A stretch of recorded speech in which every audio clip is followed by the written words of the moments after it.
اہل سرسار کی ایک قوم جسے قوم سبا بھی کہا جاتا ہے، اللہ تعالی کی بے شمار نعمتوں کی اندر زندگی گزار رہی تھی۔ یہ قوم ایک عظیم تہذیب و تمدن کی مالک تھی۔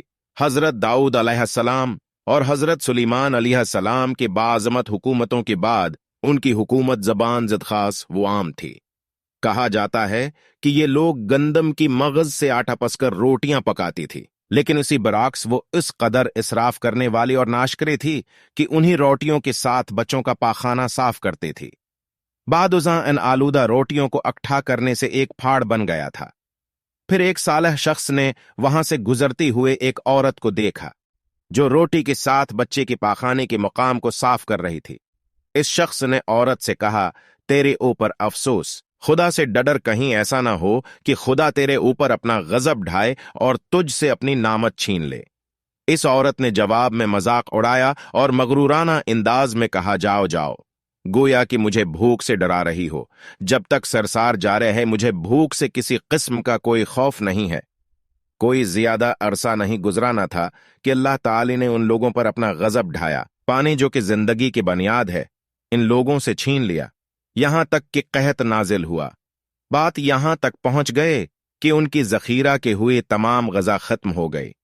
آخر کار وہ مجبور ہو گئے کہ انہیں آلودہ روٹیوں پر ٹوٹ پڑے جو ان لوگوں نے اکٹھی کر کے پہاڑ کے مانند ڈھیر لگایا ہوا تھا، بلکہ وہاں سے روٹی لینے کے لیے صف لگتے تاکہ ہر کوئی وہاں سے اپنی حصے کی روٹی لے سکے۔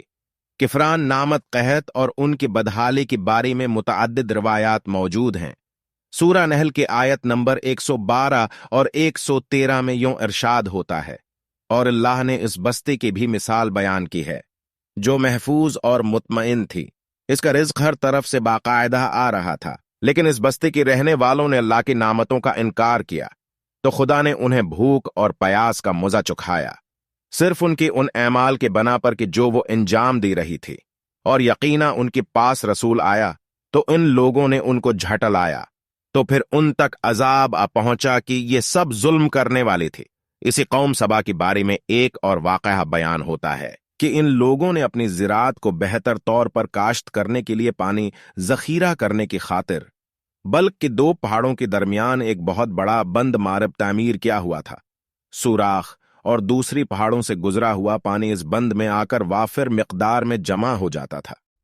قوم سبا نے اس پانی سے صحیح طور پر استفادہ کرتے ہوئے وسیع وہ عریض اور بہت سے خوبصورت باغات لگائی۔ ان باغات کی درختوں کی شاخیں اس قدر پہلوں سے لدی ہوئی ہوتے تھے کہ کہتے ہیں کہ اگر کوئی شخص سر پر ٹوکری رکھ کر ان کی نیچی سے گزرتا تو پہل خود بخود ٹوکری میں گرنا شروع ہو جاتے اور قلیل مدت میں ٹوکری تازہ پہلوں سے بھر جاتے، لیکن نعمتوں کی کثرت نے انہیں شکر کرنے کے بجائے سرمست اور غافل کر دیا تھا، یہاں تک کہ ان کے درمیان بہت بڑا طبقاتی نظام وجود میں آ چکا تھا۔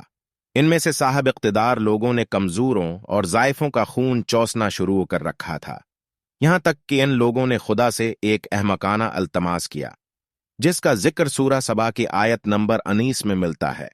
انہوں نے کہا، خدایا ہماری سفروں کے درمیان فاصلہ زیادہ کر دے۔ انہوں نے اللہ تعالی سے یہ التماس اس لیے کیا تاکہ غریبوں بھی نواح لوگوں، عمرہ اور ثروت مند ان کی ہمراہ سفر نہ کریں۔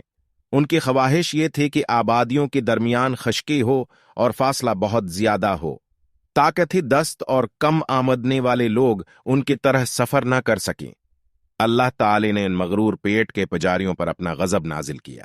بعض روایتوں کے مطابق ان مغرور لوگوں کی آنکھوں سے دور صحرائے چوہوں نے مارب نامے بند کی دیواروں پر حملہ کر کے انہیں اندر سے کھوکھلا کر دیا۔ ادھر سے بارشیں زیادہ ہوئیں جن کی وجہ سے سیلاب آ گیا اور اس بند میں پانی بہت زیادہ اکٹھا ہو گیا۔ اچانک بند کے دیواریں ٹوٹیں، اس سے ایک بہت بڑا سیلاب آیا جس میں تمام دیہات، آبادیاں، مال مویشی، باغات، کہیتیاں، ان کی محل اور گھر پانی میں غرق ہو کر نابود ہو گئی۔ ان کے باغات اور زراعت میں سے صرف بیری کی درخت اور کچھ جھاڑیاں بچی تھیں۔ خوش الحان پرندی وہاں سے کوچ کر گئی تھی، جب کیلووں اور کون قوم سبا کی کھندرات میں اپنے گھونسلے بنا تھے۔ اس بات کا ذکر سورہ سبا کی آیت نمبر 15 اور 16 میں ملتا ہے، اور آخر میں سورہ سبا کی آیت نمبر 17 میں قرآن کریم میں اس واقعہ کا یوں نتیجہ نکالا ہے، یہ ہم نے ان کی ناشکری کی سزا دی ہے